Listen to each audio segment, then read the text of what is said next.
Hello, everyone, Rush Nation, and all new listeners. I am Rob, and I will be your solo host tonight as we make our way through week 10 together.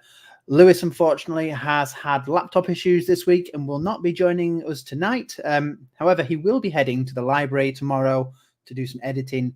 Such is his passion for the cause. Another reason why we need to keep our libraries open to give provision to the fantasy football community.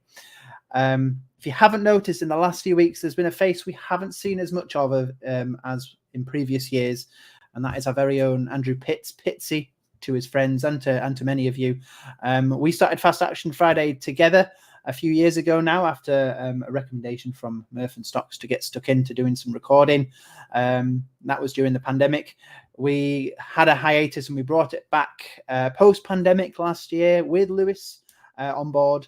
However, with a new job and family life taking priority, Pitsy has decided to step away from the 5-Yard Rush team. Obviously, he will be missed on Fast Action Friday, and he's been a huge part of producing articles and the redraft team, and really providing some really good advice to everyone who's there, and just being a part of that family that we've developed. And it does get said a lot that 5-Yard Rush is a family, and I know that Murph and Stocks would absolutely wholeheartedly agree with this. But he will be a huge loss to the group, and he will be for me as well.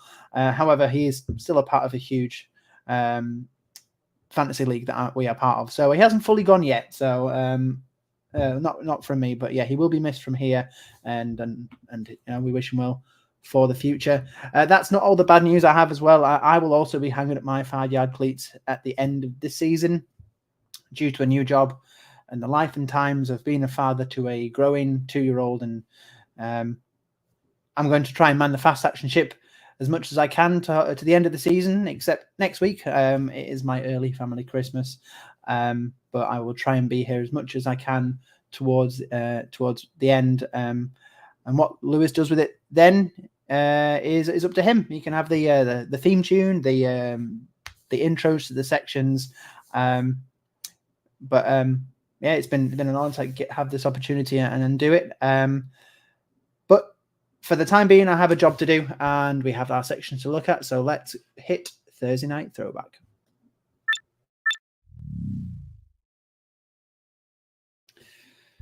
So a lot of people were talking about this game coming into the week, how the primetime games were a little bit of a letdown.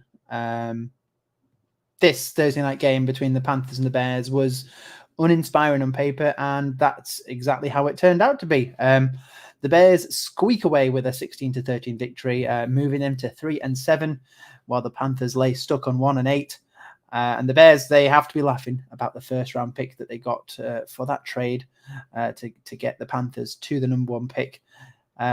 Let's talk about the number 1 pick, Bryce Young. He was 21 for 38 for 185 yards, plus an extra 3 carries for 18 yards. No passing touchdowns in this game. He's trying his best in a very, very tough situation. He was sacked 3 times, and a lot of throwing the ball away in this game, which is, I suppose, is a good sign in some cases, because he doesn't want to get those sacks and lose yardage for his team. Some of them were very close to being picked off again, but he was very fortunate that didn't happen. There has to be some real thought about this passing offense and how he's going to fit into it, and how they're going to protect him so he can pass the ball at his very best, because some of his passes have not been what we've seen from his college days. All 3 scrambles that he had, they all went for first down, so he was doing as much as he could to keep the plays alive, and they did go for a lot on the 4th down, particularly later on in the game. Ultimately, the Bears did enough to shut the shop, and the offense was limited to just getting in range for field goals. So not the best fantasy performance for Bryce Young in this game, which is continuing a trend, to be honest. Tyson Bagent, on the other hand, 20 of 33 completed for 182 yards and another 6 carries for 12 downs. Half of his completions were for first downs, and there were some good connections with Cole Kmet, DJ Moore. They accounted for half the completions in this game. He was trying his hardest to move the chains long. They did very well in linking up with the running game as well. So they didn't really light the game up as much as that fantasy players would want them to. but I think this was a match where everyone was watching and they did well not to turn the ball over. They played very safe, in my opinion. In terms of offensive skill players, not a whole lot to report on in this game. I think the final score demonstrates that already. This was a Donta Foreman revenge game, and he got the majority of the carries for the Bears, 21 carries for 80 yards, and the only offensive touchdown of the game, which came in the third quarter. So not a very good first half to start with, aside from something we'll talk about in a bit. Adam Thielen got the most receptions on the night. That was 6 receptions from 10 targets for 42 yards. But DJ Moore was the only player to go over 50 yards receiving, and that was 58 yards from 5 receptions. So unless you had Foreman or perhaps Cole Kmet in premium leagues with his 5 receptions for 45 yards, you probably came away from this match with a disappointing night. That is, if you actually decided to start these players in this game. Defensively, the fact that both quarterbacks played a relatively sensible game, well, stats-wise, they did anyway, and got rid of the ball a lot quicker than normal, meant a quiet night for the defensive fronts. Chicago only managed 3 sacks, which, funnily enough, is below Bryce's average for the season. Carolina didn't manage any sacks, and there were no interceptions or forced fumbles, but Carolina did help themselves with that excellent kick return score, and in doing so, they scored more touchdowns than the Panthers offense did that night, which is hard for me to say as a Panthers fan, but you've got to hope for the future. Unfortunately, the Bears have got our first round pick. So let's quickly move on from Thursday night, as a lot of people will have done. Let's go into injury report.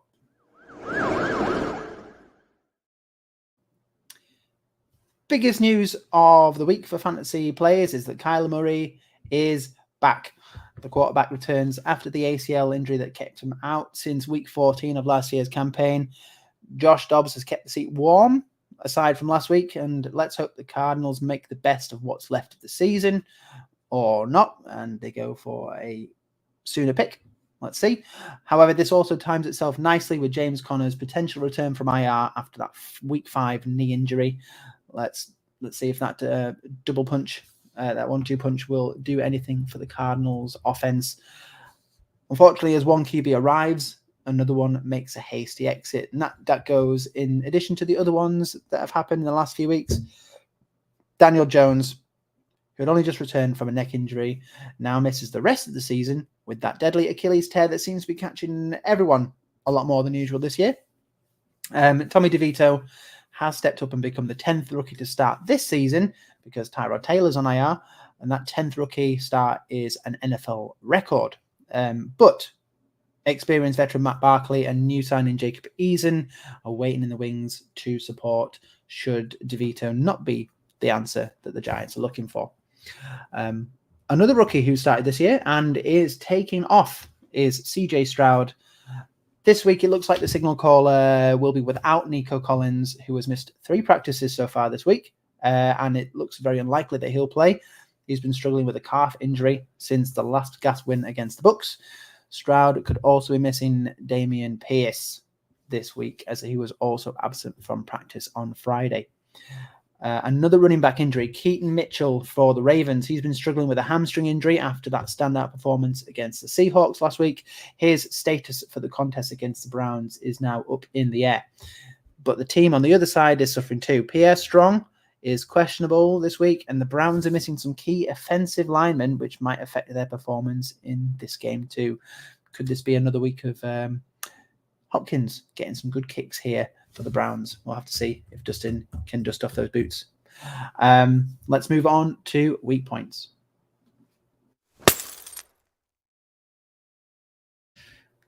So straight in, weakest against quarterbacks is the Los Angeles Chargers. That is 20.9 fantasy points on average per game. Jared Goff is coming off a bye, so this could be a great game for the Lions if they have planned for 2 weeks to face the Chargers. The offense has been faltering quite a lot. A lot of 3-and-outs have been coming in, and the opposing defenses have done quite a lot to shut that down. This could give Goff plenty of time, plenty of drives to make his mark in this game. And a lot of people feel the same. A lot of people think that Goff can come away from this game as at least a top 3 quarterback. I'm a little bit hesitant to commit to that as well. but the matchup is there. Second is the Commanders. They are 20.8 fantasy points conceded on average a game, and they are at the Seahawks, and away at the Seahawks. That's going to be a tough game. I don't think we can rule out another Geno interception, but this is the best chance for Smith to bounce back. We've just got to keep an eye on some of his wide receivers. There's been a bit of up and down with questionable limited practices and full practices. So just make sure you know who the wide receivers are in this game before you put Geno in. Third, the Tampa Bay Buccaneers have conceded 20.8 fantasy points at home to the Titans this week. They are at home to the Titans this week. Will Levis has made a brilliant start to NFL life. We saw some incredible touchdown performances 2 weeks ago. Followed it up with an all right performance against the Steelers, but this matchup is panning out well, particularly against wide receiver matchups. We saw what happened for Houston against the Buccaneers last week. Dan Dell, Nico Collins, I think Noah Brown, Dalton Schultz, all with the high numbers. I think 3 of the 4 got triple figures for receiving yards, and there was obviously some touchdowns in there as well. So this is one where Will Levis could zoom up and definitely get some big points here against the Buccaneers. Weakest against running backs, the Denver Broncos have conceded 30.4 fantasy points to the position. They are at Buffalo. So going from high altitude to probably a high level of chill factor, shall we say. The Broncos have actually tightened up on the ground compared to early in the season. However, 4.1 yards per carry is still pretty high, and that's averaging over the last 3 games. And opposing running backs have also seen good returns in the receiving game. So James Cook could really feast if Allen hits him with the ball out of the backfield here. I wouldn't expect Lenny Fournette to come in just yet. Latavius Murray's more of a runner, but you never know if Fournette is going to be pre-playoff Lenny. I couldn't count him out, but I would put money on it just being Cook at the moment. The Panthers, they were 27.4 fantasy points before last night. They sit in second.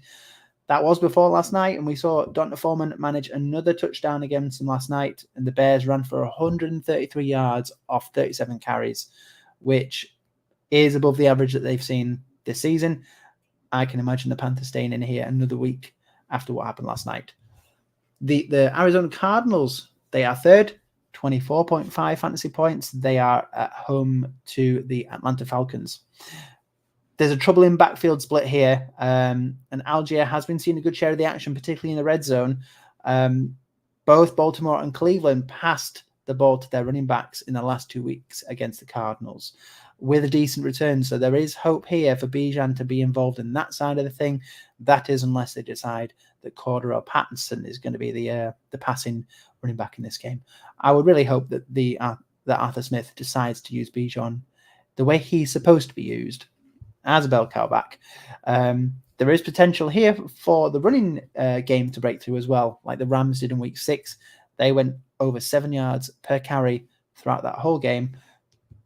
There's a chance here for the Falcons to do the same against Arizona. Weakest against wide receivers. Top of the list is the Eagles. They are on a bye week, but they have conceded 38.4 points to the position. Let's quickly move on to the second place team. That is the Buccaneers. Like I said, home to Tennessee. We have seen Levis. I was going to call him Levi's then, but listening to a different podcast who have done.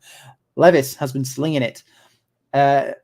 DeAndre Hopkins is naturally the one to look at, but Treylon Burks has been suffering from a concussion this week. So could we see Nick Westbrook-Akine? Could we see Chris Moore? Could we see Kyle Phillips? Now, Kyle Phillips saw a huge jump out the slot last week with 5 targets, 4 receptions, and 68 yards. There's potential here that if they cover the deep ball or they cover Hopkins, then Phillips could be that next person. Will Levis has been looking really good with his second reads. So Kyle Phillips could be the guy to look at here.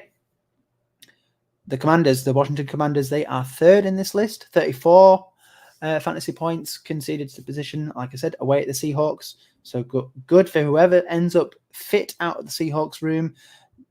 Jackson Smith-Njigba and Tyler Lockett have been on the injury list this week. I think even DK Metcalf has as well. So make sure that you definitely look at who's there. This could be a keen seeing who gets the points. could it be Jake Bobo? Yeah, I think we're all praying for a Jake Bobo week at some point. Week is against tight ends. The Bears, Chicago Bears, before last night, they were top of this list, 12.7 fantasy points conceded to the position. However, they contain the Panthers to 30 yards off 5 receptions, so I'm sure they won't be top of this list next week because that was a fairly steely performance against the Panthers tight end group. The Bengals are 12.6 points. I can't recall actually who they're playing. It's because they're listed next in the list. They're playing the Texans, 12.5 fantasy points. So they're playing each other. Dalton Schultz is the guy to go for here, definitely. Last week's game did see Joe Burrow spread the targets out over the 3 tight ends of Smith, Drew Sample, and Tanner Hudson. They saw 13 targets between them. They didn't get over 50 yards each, whereas we all saw what happened with Dalton Schultz against the Bucs. So, if CJ Stroud keeps elevating the players around him, and Dalton Schultz is one of those players, you've definitely got to go for him here. Let's move on to our final segment, Flex of the Week.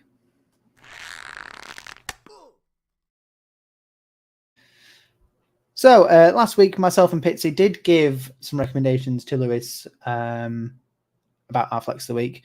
I chose Demario Douglas. Pitsy chose Tank Dell.